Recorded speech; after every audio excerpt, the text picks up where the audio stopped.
Bismillahirrahmanirrahim. Assalamualaikum warahmatullahi wabarakatuh.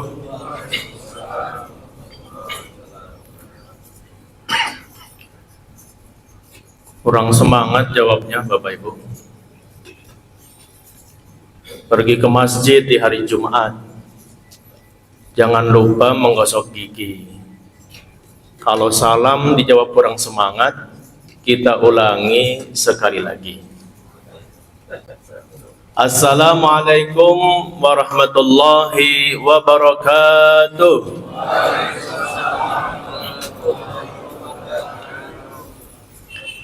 Alhamdulillah.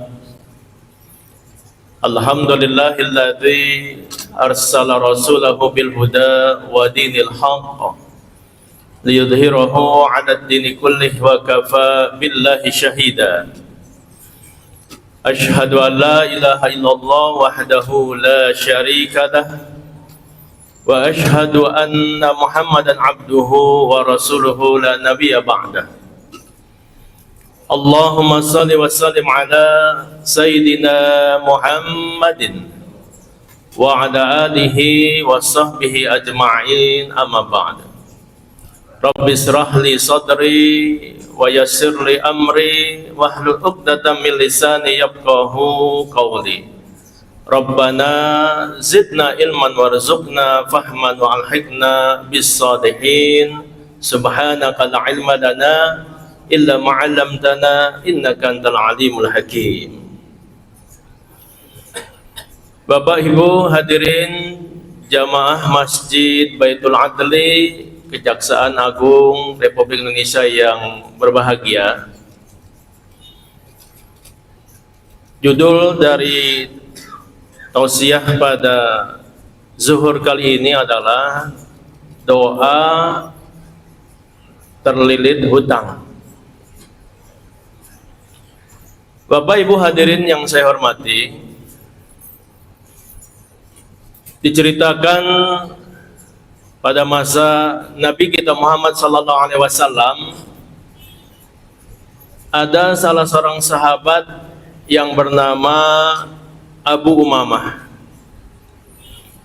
Abu Umamah ini termasuk sahabat dari kalangan Ansor atau sahabat yang berasal dari Madinah. Rasulullah SAW mendapati Abu Umamah sedang duduk di masjid di luar waktu sholat. Jadi tidak biasa-biasanya Abu Umamah itu ada di masjid di luar waktu sholat, karena biasanya para sahabat kebanyakan berada di masjid di waktu sholat. Maka ketika Rasulullah SAW melihat Abu Umamah itu berada di masjid di luar waktu sholat, Rasul pun menghampiri dan kemudian menyapa Abu Umamah. Rasulullah berkata, "Hai Abu Umamah, ada apa aku melihatmu duduk di masjid di luar waktu sholat?" Maka Abu Umamah menjawab, "Aku kebingungan ya Rasulullah, dan utang-utangku yang membuatku begini menjadi bingung ya Rasul." Jawab Abu Umamah. Maka kemudian Rasulullah bertanya, "Maukah kamu jika aku ajarkan suatu bacaan yang jika kamu membacanya Allah akan menghapuskan kebingunganmu dan memberi kemampuan melunasi hutang?" Maka Abu Umamah kemudian menjawab, "Tentu ya Rasulullah."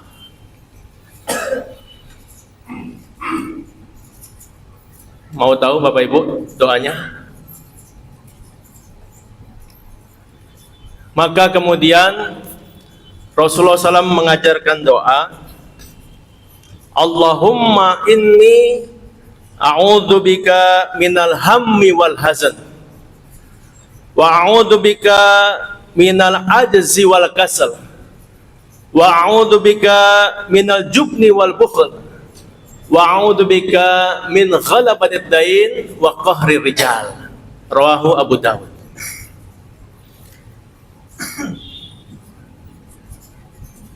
Yang artinya adalah, ya Allah, Allahumma inni, saya berlindung kepadamu ya Allah, minal hammi wal hazn, dari kekhawatiran dan kesedihan.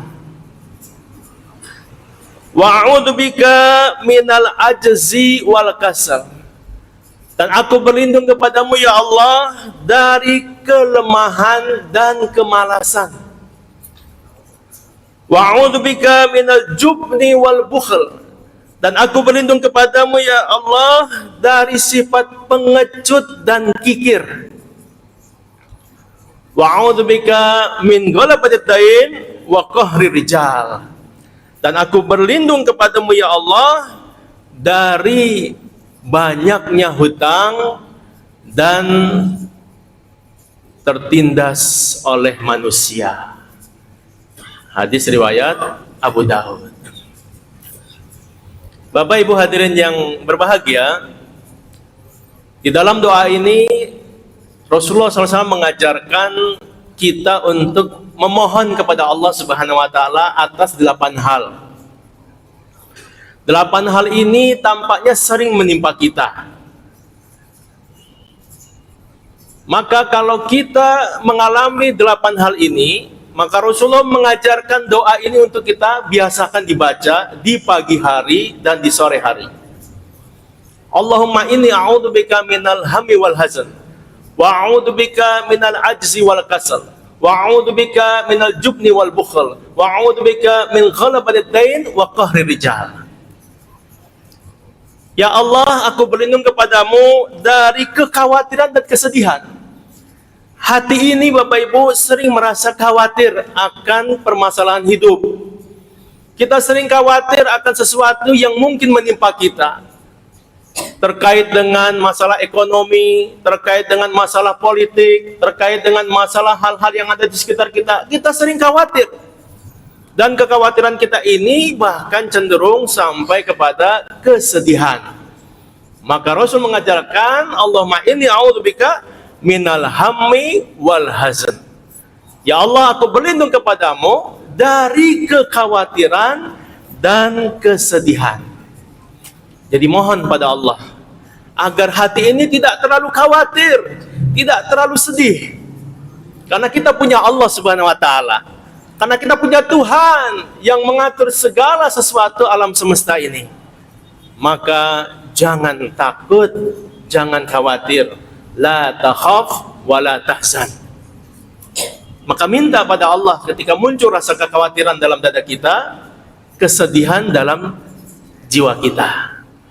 Yang kedua, Rasul kemudian menambahkan lagi doanya, Allahumma inni a'udzubika minal ajzi wal kasal.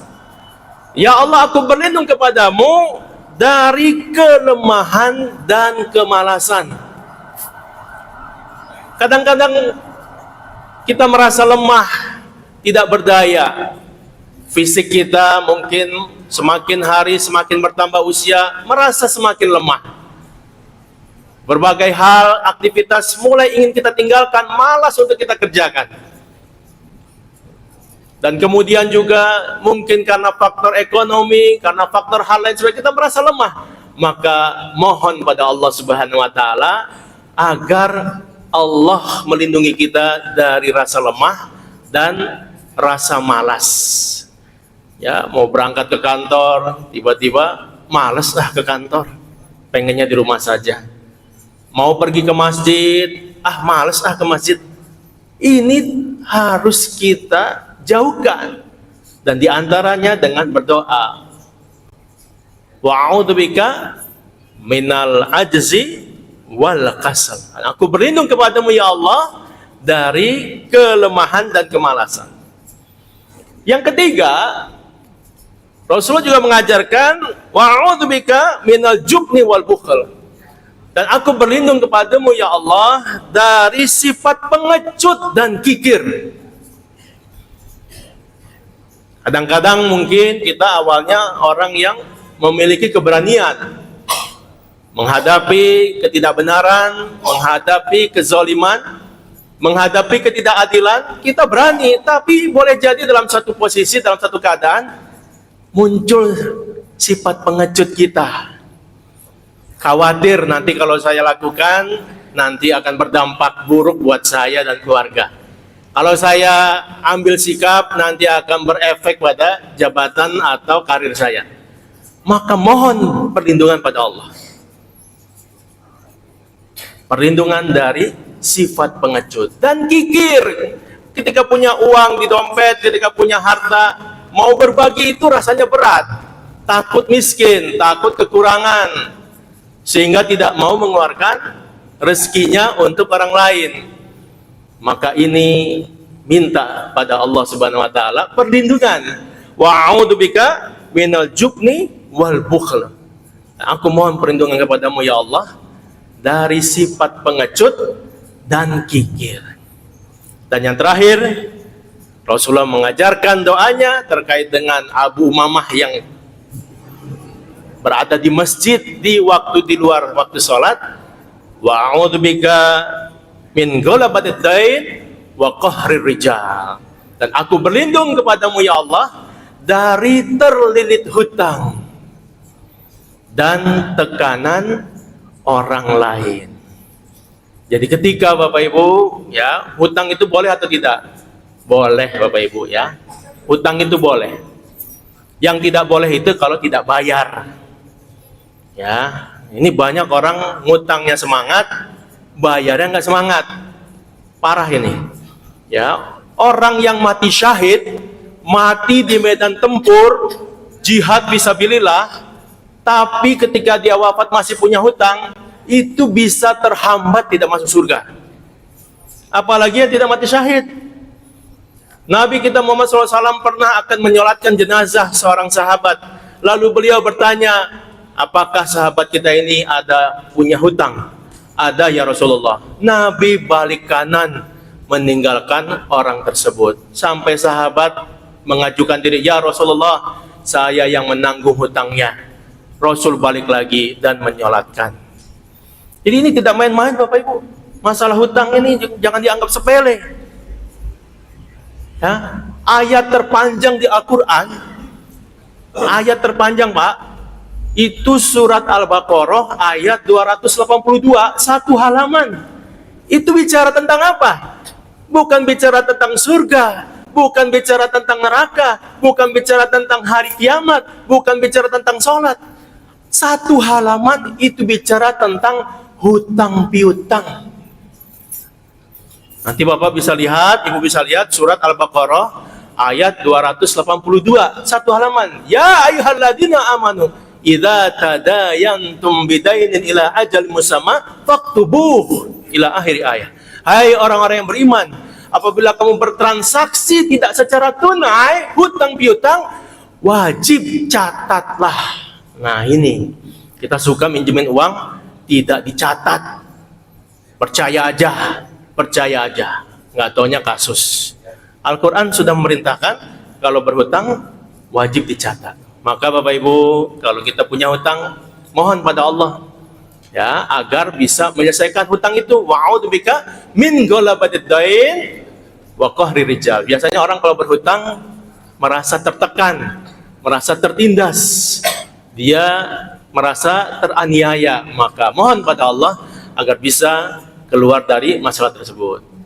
Bapak Ibu hadirin jamaah kajian Zuhur yang saya hormati, mudah-mudahan kita semua yang ada di masjid ini dijauhkan oleh Allah dari sifat khawatir dan sifat sedih, dijauhkan dari sifat lemah dan sifat malas, dijauhkan dari sifat pengecut dan sifat kikir, dan kita semua dikeluarkan dari terlilit hutang dan tekanan manusia. Amin ya rabbal alamin. Mudah-mudahan sedikit yang disampaikan ini bermanfaat. Mari kita beristighfar 3 kali. Astaghfirullahaladzim, astaghfirullahaladzim, astaghfirullahaladzim. Al-Fatihah. A'udzubillahi minasyaitonirrajim. Bismillahirrahmanirrahim. Alhamdulillahirabbil alamin, arrahmanirrahim, maliki yaumiddin. Iyyaka na'budu wa iyyaka nasta'in. Shiratal mustaqim. Shiratal ladzina an'amta 'alaihim ghairil maghdubi 'alaihim waladdallin. Amin. أعوذ بالله من الشيطان الرجيم. بسم الله الرحمن الرحيم. الحمد لله رب العالمين حمدا نائما حمدا شاكرا حمدا يوافي نعمه ويكافئ مزيده حمدا يا ربنا ولك الحمد ولك الشكر كما ينبغي لجلال وجهك الكريم وعظيم سلطانك. اللهم صل على سيدنا محمد وعلى سيدنا محمد. اللهم اغفر للمؤمنين والمؤمنات والمسلمين والمسلمات الأحياء منهم والأموات إنك قريب مجيب الدعوات يا قاضي الحاجات. اللهم إنا نسألك السلامة في الدين وعافية في الجسد وزيادة في العلم وبركة في الرزق وتوبة قبل الموت ورحمة عند الموت ومغفرة بعد الموت. اللهم حول علينا في سكرات الموت والنجاة من النار وعفا عند الحساب. ربنا اغفر لنا ولوالدينا وارحمهما كما ربونا صغارا. ربنا هب لنا من أزواجنا وذرياتنا قرة أعين واجعلنا للمتقين إماما. ربنا اغفر لنا ولإخواننا الذين سبقونا بالإيمان ولا تجعل في قلوبنا غلا للذين آمنوا ربنا إنك رؤوف رحيم. ربنا أرنا الحق حقا وارزقنا اتباعه وأرنا الباطل باطلا وارزقنا اجتنابه. ربنا ظلمنا أنفسنا وإن لم تغفر لنا وترحمنا لنكونن من الخاسرين وتب علينا إنك أنت التواب الرحيم. ربنا آتنا في الدنيا حسنة وفي الآخرة حسنة وقنا عذاب النار. سبحان ربك رب العزة عما يصفون وسلام على المرسلين والحمد لله رب العالمين. Terima kasih, lebih kurang mohon maaf. Wabillahi taufiq wal hidayah wa minkum. Assalamualaikum warahmatullahi wabarakatuh.